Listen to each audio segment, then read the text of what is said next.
teórica sobre aquilo que tu leu. Que história é essa de conservação da quantidade de movimento?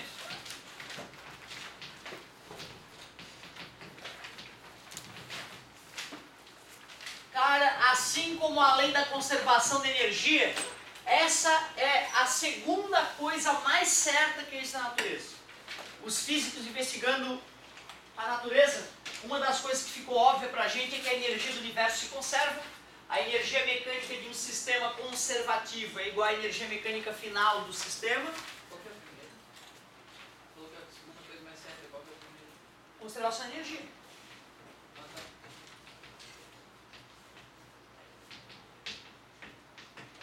Conservação da energia é algo que é muito aceito por todos os tipos de cientistas que entendem um pouquinho de física e matemática. É uma coisa que é líquida e certa. A conservação da energia existe. Resumindo, Deus, quando criou o universo, colocou uma certa quantidade de energia e permitiu que essa energia fluísse, mas nunca permitiu que a energia aumentasse ou desaparecesse do além. Conservação da energia. E agora uma ideia forte que vai permear a nossa física até a faculdade. Só para ter uma noção da importância disso, o homem, quando começou a pegar núcleo de átomos no acelerador de partícula e explodir os núcleos dos átomos para entender como é que prótons, nêutrons funcionam, eles começaram a perceber choques entre partículas que era assim, uma partícula vinha de lá e se chocava com uma partícula que vinha... Aqui ia ser o choque das partículas. Se chocava com uma partícula que vinha daqui. E depois do choque, as partículas liberavam uma outra partícula que ia só para lá, que tinha quantidade de movimento, então só para lá, quantidade de movimento inicial do corpo 2, quantidade de movimento final do sistema. Quando eles percebiam esse tipo de coisa no laboratório, eles não podem. Não existe isso. Não pode dois caras se chocar, um vindo de lá, outro vindo daqui, e depois do choque brotar só um sujeito indo para lá. Isso viola as leis da natureza. Olha, só deve ter algum tipo de partícula também indo para lá, só que a gente não sabe que partícula é essa. Ah, vamos dizer que é uma partícula tal. Ela deve existir, nós só não estamos vendo ela. Passava um certo tempo, detectava a partícula. Ou seja, descobriram partículas que antes nós não imaginávamos que existiam, aplicando a ideia da conservação da quantidade de movimento. Até para o mundo microscópico essa ideia existe. Mas espera aí, energia se conserva, mas se conservava em todos os sistemas? Não, na verdade não quer dizer que ela desaparecia, é porque parte da energia saía do sistema e ia para outro lugar, né? Concorda comigo? Quando o sistema era dissipativo, a gente dizia que a energia mecânica inicial menos as perdas era igual a energia mecânica. Cuidado, tá, gente? Isso aqui não viola a conservação da energia. Isso aqui só mostra que parte da energia saiu do sistema. Beleza? Bom, até agora nós estávamos vendo uma nova teoria, o teorema do impulso, né, que dizia que o impulso é a variação da quantidade de movimento. Eu te falei, inclusive, que na faculdade isso vai ser a segunda lei de Newton. Embora aqui no ensino médio a gente diga que é o física meu amor, né? Na faculdade é isso que é a segunda lei de Newton. Mas espera aí, o que é um sistema isolado? Sistema isolado, galera, é aquele que as forças externas são nulas. Ou seja, os objetos estão fazendo força no outro, mas não tem ninguém de fora fazendo força. Mas nem a gravidade, assim. Nem a gravidade a gente poderia concluir. Então assim, ó, para deixar bem claro que é um sistema isolado. O sistema é a cadeira. Tudo bem? O sistema é a cadeira. A cadeira era um sistema isolado? Não, porque eu, que não era o sistema, fiz força na cadeira. Eu fiz uma força externa ao sistema. Tudo bem? Sistema. Como é que é? Sim. Perfeito. Então vou até melhorar um pouco a pergunta. atrito que está presente, se nós desprezarmos o atrito, a cadeira, antes e após o empurrão, era um sistema isolado? Não. Por quê? Porque foi aplicada a força externa. Porque foi aplicada uma força externa. Quem fez? Um outro sistema? Mais alguma? Da Terra, da gravidade. Não. Tá, a Terra não. A Terra está fazendo força, mas...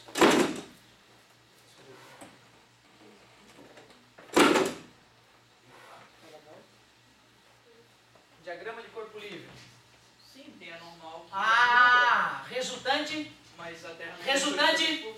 Zero. Zero. Então beleza, não tem força externa. Essa é a tua linha. É isso, tu quer dizer que pode ter força, mas tiver uma equivalente. Sim, é isso que é, a ideia é essa. Força resultante zero. Então cuidado, a cadeira é um sistema isolado? Não. Por quê? Força externa, eu fiz a força externa. Eu e a cadeira somos um sistema. Eu e a cadeira somos um sistema. Na hora do pulo, as forças que atuaram no sistema eram internas ou externas? Absolutamente internas. Eu era o sistema, a cadeira era o sistema, eu fiz força na cadeira, a cadeira fez força em mim. Concorda comigo? E as forças externas? Tinha a terra, mas tinha normal, anulou. E o atrito nós estamos Então eu continuaria tentando me mover para frente, né? E a cadeira continuaria se movendo para trás com velocidade constante após o pulo. Beleza. Galera, já que o sistema isolado não tem força externa, se eu fosse aplicar o teorema do impulso, I igual a delta Q. O que é impulso? Força vezes tempo. Quantidade de movimento final. Quanto é que é a força externa? Zero. Quantidade de movimento final menos quantidade de movimento inicial. Menos passa. A quantidade de movimento inicial tem que ser igual à quantidade de movimento final para todo o sistema isolado. Quais são os sistemas isolados clássicos do vestibular? Um cara pulando da cadeira, menino no skate empurrando o outro menino no skate, patins, o pescador está na canoa, está rafiando, vem um tubarão, ele pula para um lado da canoa, vai para o outro. Uma bomba explodindo, carros se chocando, tiro de canhão, tiro de arma. Tudo isso é sistema isolado. Como é que tu resolve todos os sistemas isolados? Tu começa escrevendo QI. Aí vamos supor que sejam 3 corpos antes e depois da batida, da explosão, da morte de alguém. Aí fica corpo 1, velocidade 1 no início, mais corpo 2, velocidade 2 no início, mais corpo 3, velocidade 3 no início, é igual. Massa 1, velocidade 1 no fim, mais. Massa 2, velocidade 2 no fim, mais. Massa 3, velocidade 3, mais 3 pontinhos. Vai ser sempre assim. Vamos ver para a galera que arriscou as páginas, a página 17, né, que eu tinha pedido. Vamos ver o que diz essa página. Página 17, exercício 1. Suponha um carrinho de supermercado movimentando-se horizontalmente. Se um pacote de açúcar foi colocado verticalmente sobre ele, o que acontecerá com sua velocidade?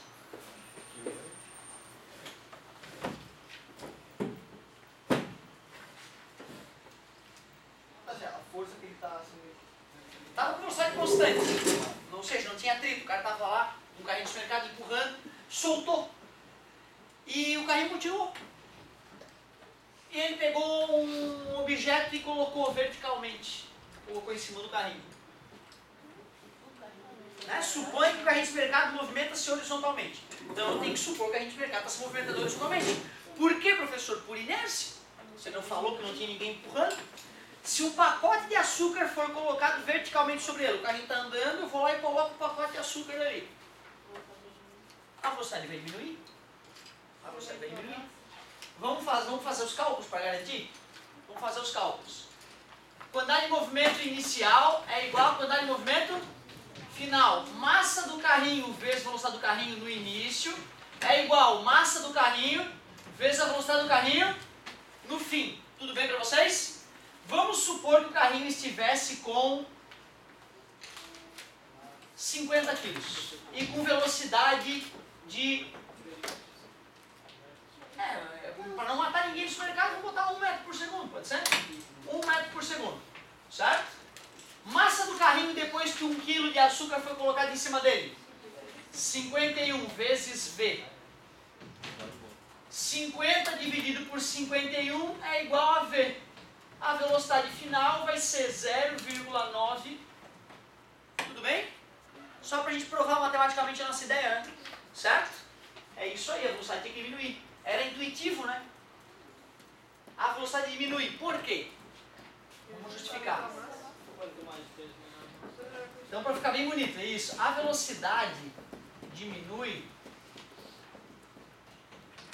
pois, como a massa aumentou, a velocidade deve reduzir para a conservação. Para a conservação de quem? Obrigado. Da quantidade de movimento. Pode só dizer que a massa é a resistência ao movimento e que aumentando a massa, a velocidade diminui.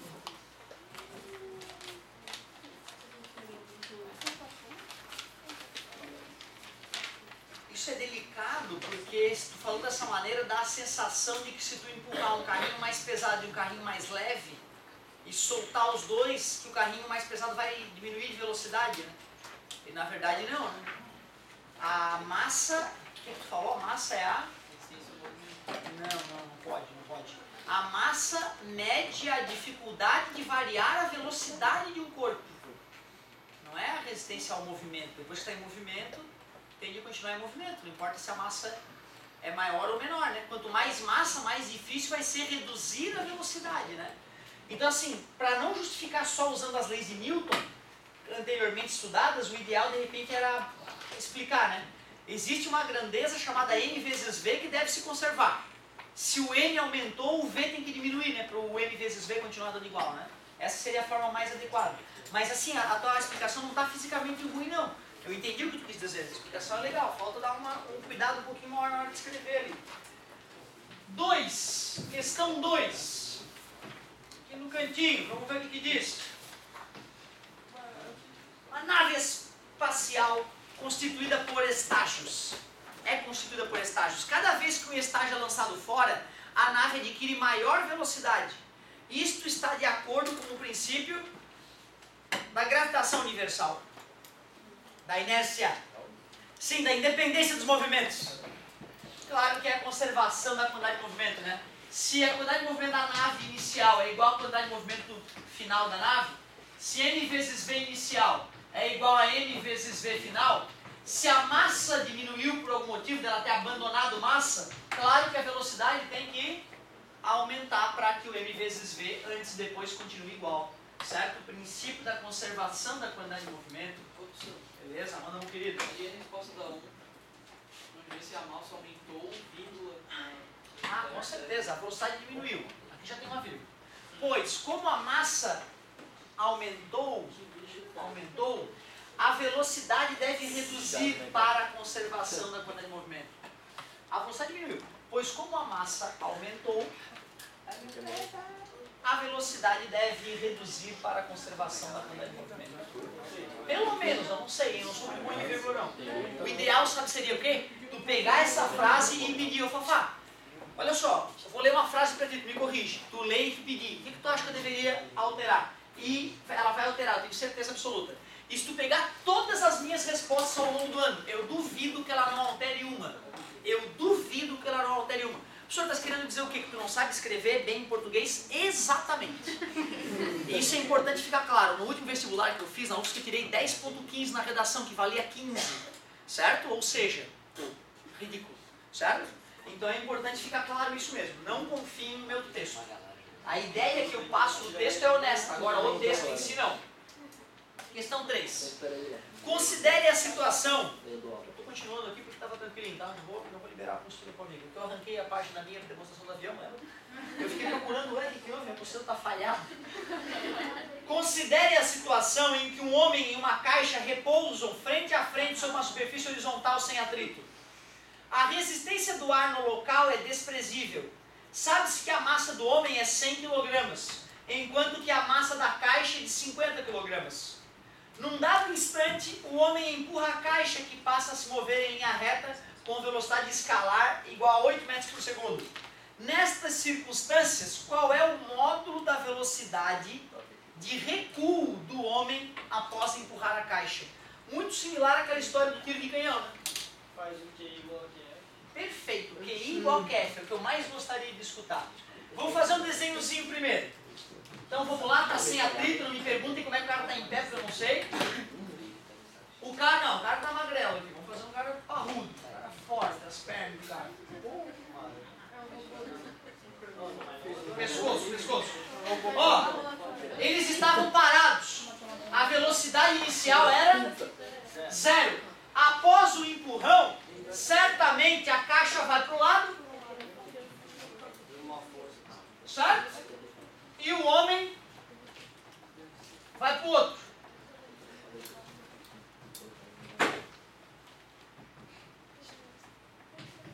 Velocidade do homem, velocidade da caixa. A pergunta é, sabendo que a velocidade da caixa é 8 metros por segundo, qual é a velocidade de recuo do homem?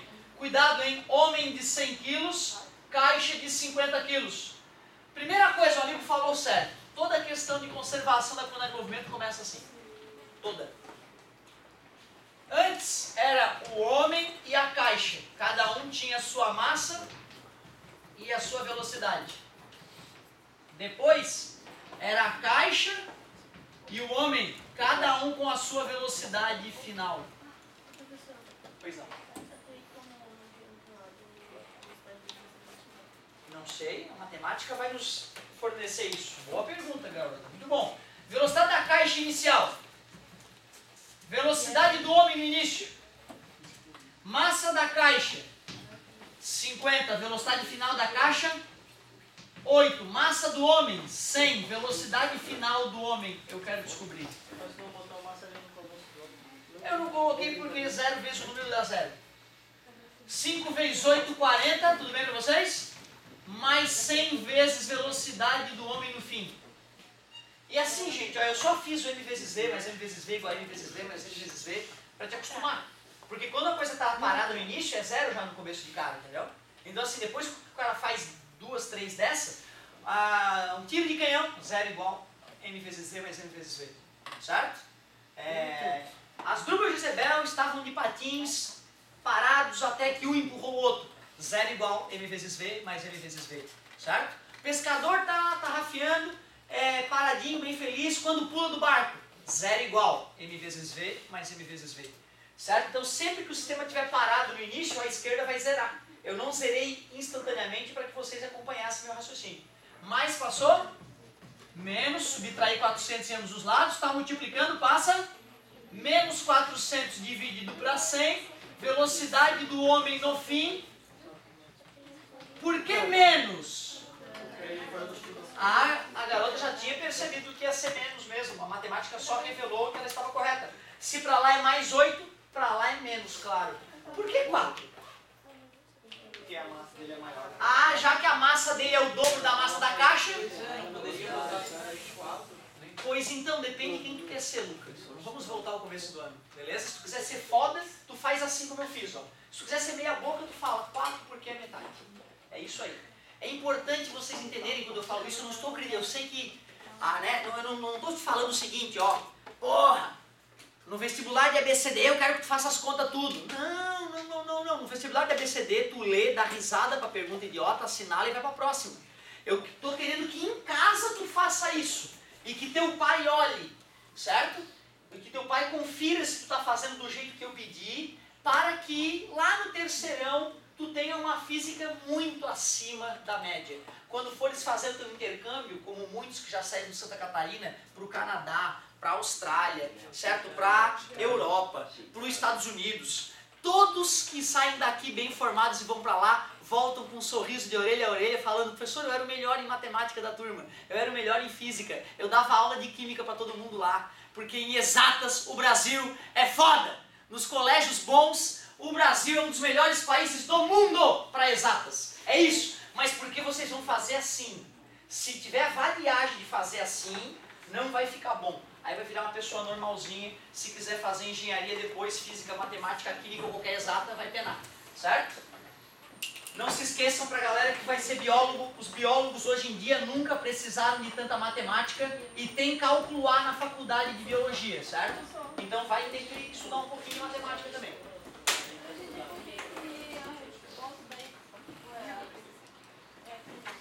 A resposta deu 4, né? Ah, módulo. Quando ele pediu em módulo, ou seja, ele não estava preocupado com o sinal. É isso mesmo. Qual era a letrinha? Amor. Olha que bonito. Vamos que vamos. Questão 4, é isso? Está incomodando, meu querido? Eu preciso tomar remédio, isso aí. Fica à vontade. Da URGS, trilegal! A figura que segue representa uma mola de massa desprezível comprimida entre dois blocos de massas 1 kg e 2 kg. Pode tirar conclusões.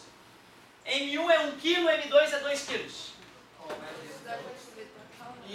A velocidade do bloco 1 vai ser o dobro da do bloco 2. Ou vice-versa. A do bloco 2 vai ser metade do bloco 1. Já que o bloco 2 tem 2 kg e o bloco 1 tem 1 kg. 1 kg, 2 kg. Que podem deslizar sem atrito sobre uma superfície horizontal. O sistema é mantido inicialmente em repouso. Conclusão? Quantidade de movimento inicial é zero.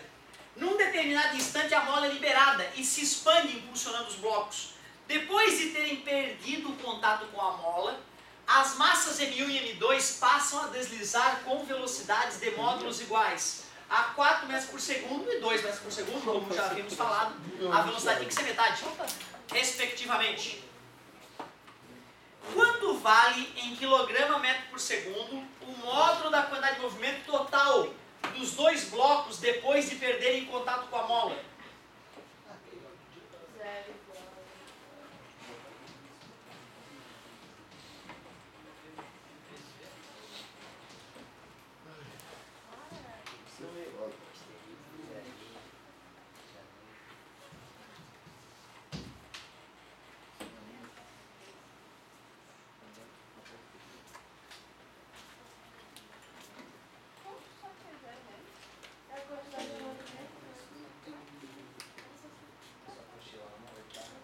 Conserva, não conserva?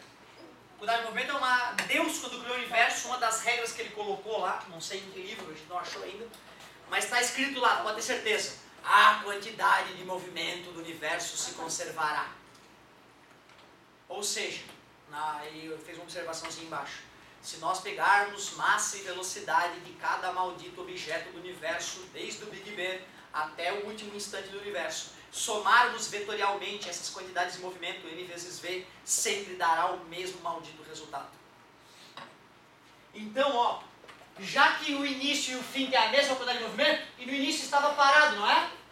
Zero. Eu não vou nem calcular a quantidade de movimento do corpo 2 do corpo 1 e somar. Porque se é uma grandeza vetorial e tem que se conservar, vai ter que dar zero. Mas é claro que eu quero enriquecer a aula. Então assim, o esperado era isso, o cara lesse e percebesse, 0,1. Mas se o cara não perceber, não tem problema nenhum. Falou que a velocidade dele era 2 metros por segundo. Falou que a velocidade desse era 4 metros por segundo. Qual é a quantidade de movimento do corpo 1 no início? M vezes V1. A massa é 1, a velocidade é 4, que multiplicando dá 4 kg metro por... Cuidado, isso é uma grandeza. Para onde aponta esse vetor?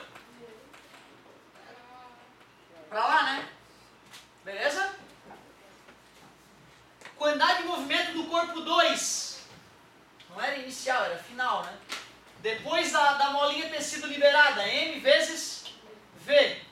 Quantidade de movimento é 2 vezes 2, que dá... que é uma grandeza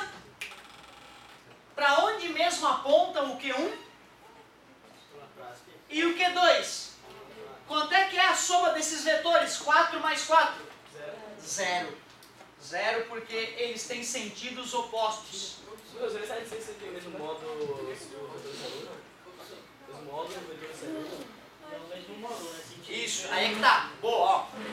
Se ele perguntou qual é a soma dos módulos dos vetores, é uma coisa. Se ele perguntou qual é o módulo da quantidade de movimento total, é outra coisa. A ordem que ele perguntou é importante. Então assim, ó, tá muito claro, né? A quantidade de movimento final do sistema é zero. Mas dependendo da maneira como ele perguntou, se ele perguntasse a soma dos módulos, daria 8. Concorda comigo? Deixa eu ler de novo a pergunta. Deixa eu ler de novo a pergunta e agora eu fiquei com medo. Quanto vale em quilograma metro por segundo o módulo da quantidade de movimento total? Quantidade de movimento total é QI, Q1 mais Q2. E é vetor. Então zerou. E depois em módulo continua zero. Tu viu que perigo, cara? Na prova eu valeria de repente pegar a mesma questão e fazer a seguinte pergunta. Determine a soma dos módulos das quantidades de movimento. Primeiro módulo, 4. Segundo módulo, 4. A soma, 8. E aí a letra seria C. Beleza? Legal a tua colocação. Muito bom. Ficamos com A mesmo. É isso aí. Era zero no total. Porque são vetores. Muito bem. Questão 5. Está quase acabando, meu querido. Estamos quase de férias. 9 minutos. Perfeito. Suponha que o esquilo do filme A Era do Gelo... Olha só. É divertidinho até o filme. Tenha desenvolvido uma técnica para recolher nozes durante o percurso para a sua toca. Meu Deus. Ele desliza por uma rampa até atingir a superfície plana com velocidade de 10 metros por segundo. Uma vez nessa superfície, o esquilo passa a apanhar nozes em todo o percurso. Deixa eu ver se eu entendi. Ele fez um tobogã de gelo, aí ele vai lá, pula da árvore dele e sai deslizando. E catando as nozezinhas. Aonde ele enfia as nozes? Não se sabe. Uma vez... Todo o movimento se dá sobre o gelo de forma que o atrito pode ser desprezado. A massa do esquilo é de 600 gramas e a massa de uma noz é 40 gramas. Qual é a velocidade do esquilo após colher 5 nozes? G, C, L. Olha só, a mesma ideia, né, galerinha? Lá na página 17, o exercício 5. Devido à conservação da quantidade de movimento, M vezes V do esquilo antes de colher as nozes tem que ser igual a M vezes V do esquilo após colher as nozes. Massa do esquilo, 600 gramas. Velocidade inicial do esquilo. Não, mas não bota 600, bota 0,6. Pode ser. O certo seria, como eu vou botar em grama do lado de cá também, vai cortar grama com grama e a unidade da velocidade vai se manter. Certo? Parabéns, mas o mais legal seria o cara estar ligado e colocar o 0,6. Parabéns. Quantas nozes o esquilo colheu? Ele já tinha 600 gramas. Cada noz tem 40. 5 vezes 4. Mais 200 gramas das nozes. Tudo bem? 6.000 dividido por 800. Como vai cortar a grama aqui e a grama aqui, vai sobrar a velocidade em metros por segundo. Corta os zerinhos, dá 30, 15, 7,5 metros por segundo. Show de bola. Físicos também têm filhos e também assistem filmes com suas crianças. Essa questão prova isso claramente. Certo? Eu duvido que o cara que fez essa questão não tenha assistido Era do Gelo 1, 2 e 3, 7 vezes cada um com o filho pequeno dele. Certo? Aí depois dessa o cara tem mais que criar uma questão em homenagem ao filme, né? Pelo amor de Deus. Cara, meu filho, ele gostava de Teletubbies. Eu pensava, cara, a próxima vez que ele vê isso vai dar uma síncope no cérebro dele porque ele vai ficar retardado pra sempre. Aquilo não deve fazer bem pra criança. Agora, pior. Xuxa. Cara, eu tinha não era nem DVD, era fita VHS. Eu ficava pensando, por que não mofra e não queima? Cara, e aquilo voltava a funcionar. Eu tinha essa fantasia de eu ficava dançando. Espera quando for adulto, teu gurizinho quiser ver pela 7ª vez seguida, aí tu vai ver que legal. Calcule a variação da energia cinética do conjunto formado pelo esquilo e pelas nozes entre o início e o final da coleta das 5 nozes. Olha, galerinha. Energia cinética, mV² sobre 2, certo? Agora sim, para eu poder dar a resposta em joule, eu vou passar os 600 gramas para 0,6. Qual era a velocidade inicial do esquilo? 10, né? Energia cinética, 0,3, 10 vezes 10. 100, energia cinética, 30 joules o esquilo tinha de energia cinética quando começou a coleta das nozes.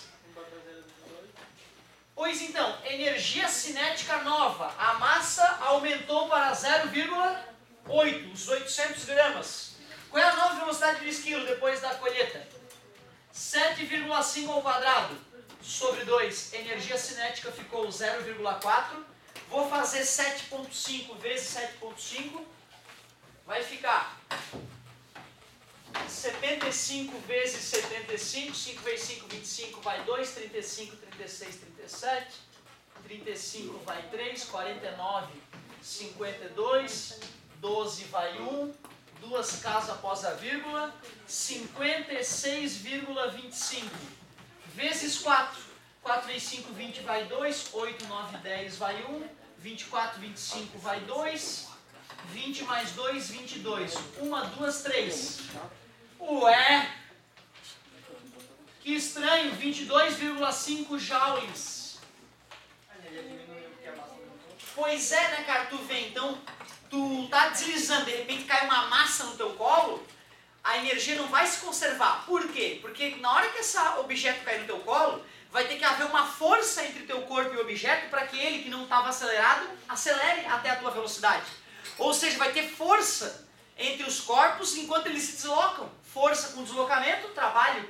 Então houve trabalho aplicado, por isso que não houve a conservação de energia cinética. Também dá pra pensar que tipo, se tu pega uma movimento que é alguma coisa em cima, vai botar mais peso, vai ter mais atrito também, não? Pois é, não, mas não foi devido a isso. Aqui a gente está desprezando o atrito, certo? Sim, pensando ou seja, na realidade, a diminuição de velocidade vai ser ainda maior. Porque como vai ter atrito, além da perda de energia só para o objeto ter acelerado junto, vai aumentar a força normal, vai aumentar a FAT, então, e vai, né, vai atrapalhar o movimento, com certeza. Professor, ele falou uma variação da energia cinética. Ah, ele pediu a variação? Tu viu, eu não ia ganhar o ponto todo se eu parasse aqui. Então, peraí, final 22,5 menos inicial 30. A variação da energia cinética foi menos 7,5 joules. Essa é a resposta da questão. Muito obrigado, gente. Se vocês não corrigem, ia ficar meia boca a solução. Show de bola, galera. Vocês mais uma vez foram guerreiros. Adorei a aula de hoje. Tivemos uma discussão bonita aí. Eu não sou o dono da verdade. Discutam com outras pessoas sobre o que a gente falou. Certo? Essa é a minha opinião e a opinião de algumas pessoas. Não quer dizer que seja a verdade. Fale com seus pais sobre economia, sobre filosofia. Mostre o vídeo. Traz a discussão de novo para a escola. Chame outros professores para discussão. Certo? Isso é muito importante, tá, galerinha? Muito obrigado pela paciência. Ai, meu Deus, a tarefa! A tarefa é só a página 18, que tem 2 exercícios. Ó, UFSC. 2 exercícios e leiturinha da página 19. Na próxima aula, eu vou falar dos tipos de choques elásticos e inelásticos. Perfeitamente elásticos. Obrigado pela paciência, professor. Eu acho que eu gostei mesmo. A gente meteu responsa. A gente meteu uma responsa.